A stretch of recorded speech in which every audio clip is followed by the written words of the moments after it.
Hey everyone! Today I'm going to be going over some successful tips for beginning educators.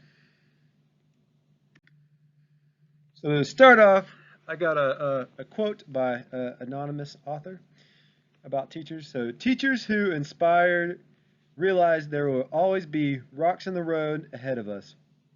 They will be stumbling blocks or stepping stones. It all depends on how we use them. So, in my first field experience, a quick week recap. So, it was a 2.5 hour observation along with a 2.5 hour interview with a kindergarten teacher at Newton Crossing Elementary School. Uh, she's a first year teacher.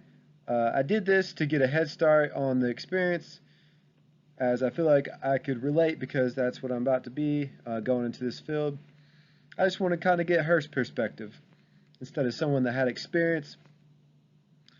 So she has a passion for teaching. I knew this before because I know her on a personal level, and throughout the field experience, I noticed her passion for teaching.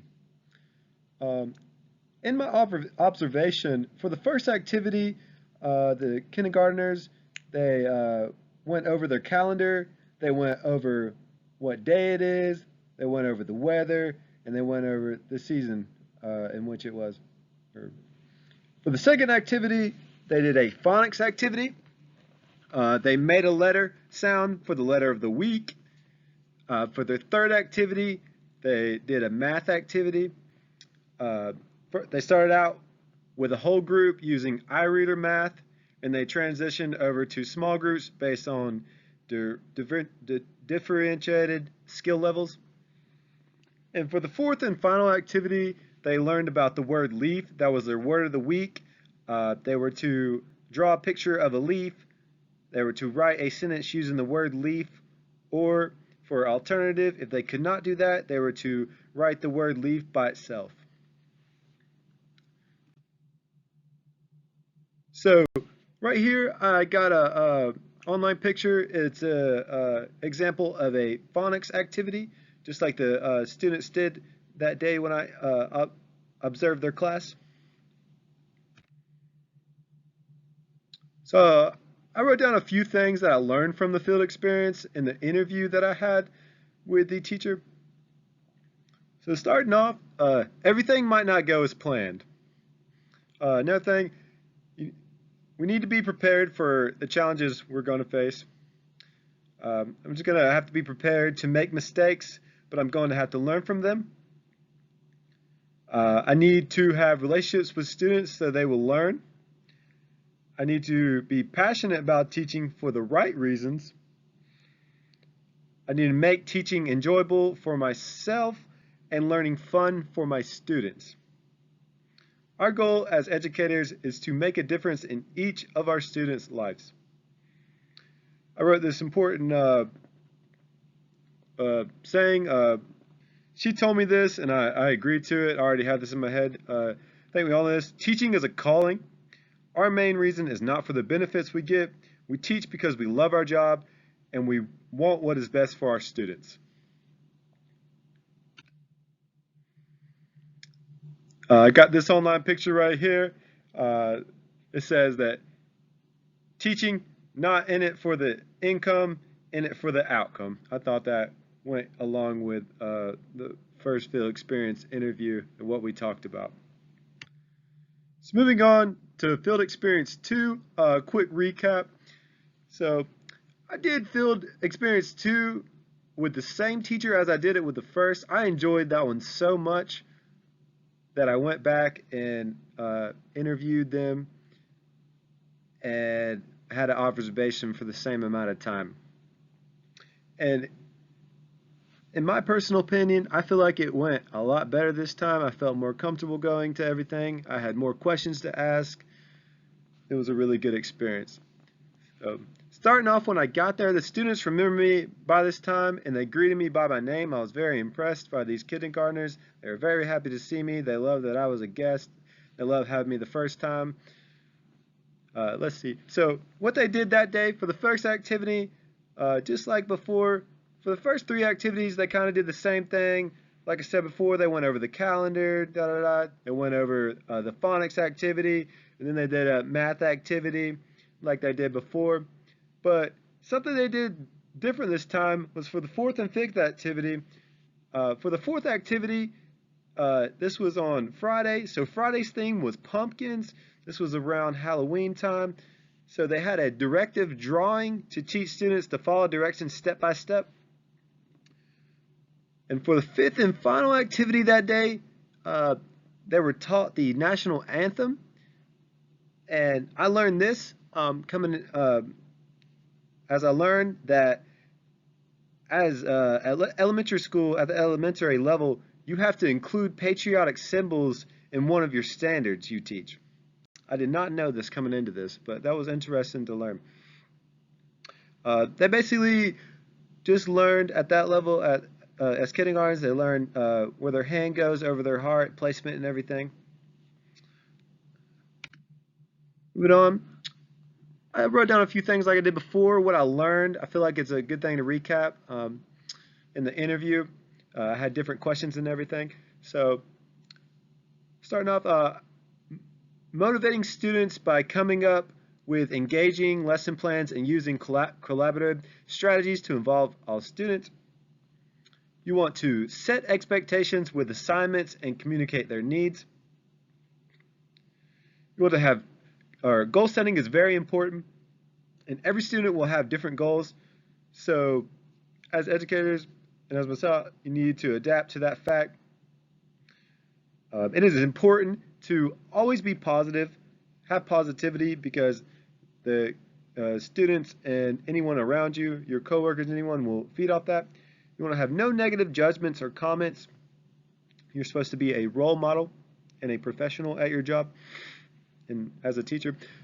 Students have energy when given confidence and motivation. I learned this and experienced this in the observation. You want to teach in a variety of ways. Main thing, like I said before, you want to be a role model. You want to teach self-control and self-regulations, which we've learned in this class. And last thing I wrote down, teaching motivation can influence students' goals, attributions, and interests.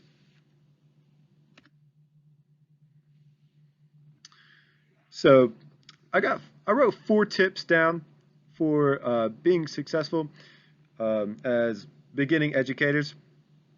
So my first tip is the willingness to learn. So as beginning educators, we need to have the willingness to learn something new. We need to be flexible and open-minded in this process. We have to watch what we say around our students and coworkers. For example, we cannot use profanity. We are professionals and role models. I will keep repeating this. We are role models and professionals. We cannot compare ourselves to veterans, nor can we get discouraged. We always need to have a backup plan. We need to be willing to accept criticism from our coworkers as they are only trying to help us out. And lastly, we need to never be afraid and always ask for help. I got this quick little funny online picture. Is a little frog, and it goes, well, to me it went with my first tip.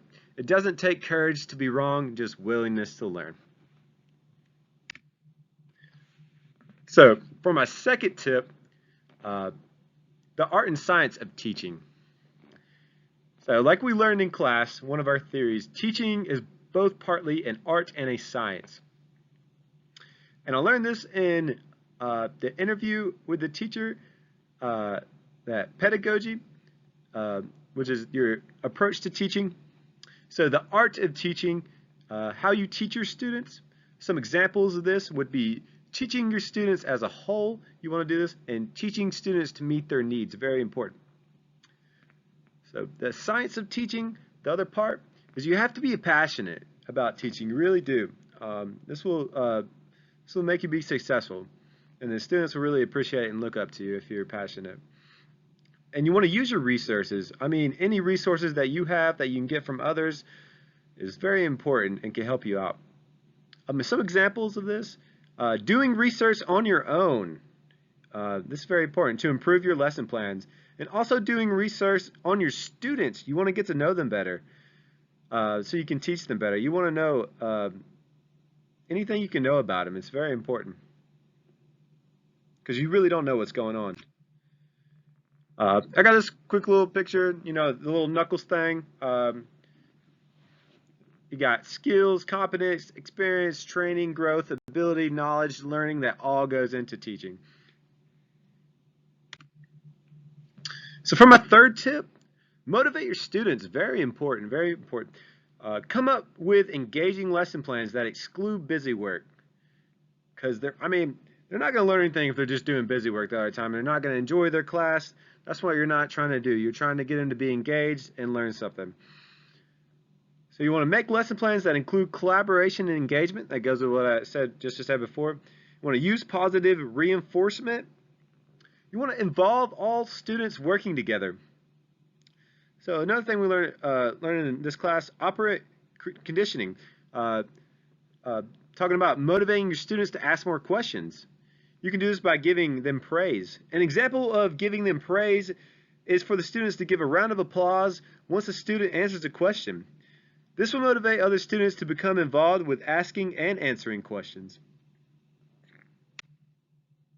So I got, another picture here with motivation. It's got a bunch of little comments right here. You got your goals and your expectations and your value and your environment. It's asking, or it's got some questions right there. Can I do it? Is it possible? Is it worth doing? As an educator, I mean, you got to ask those questions to yourself and to the students.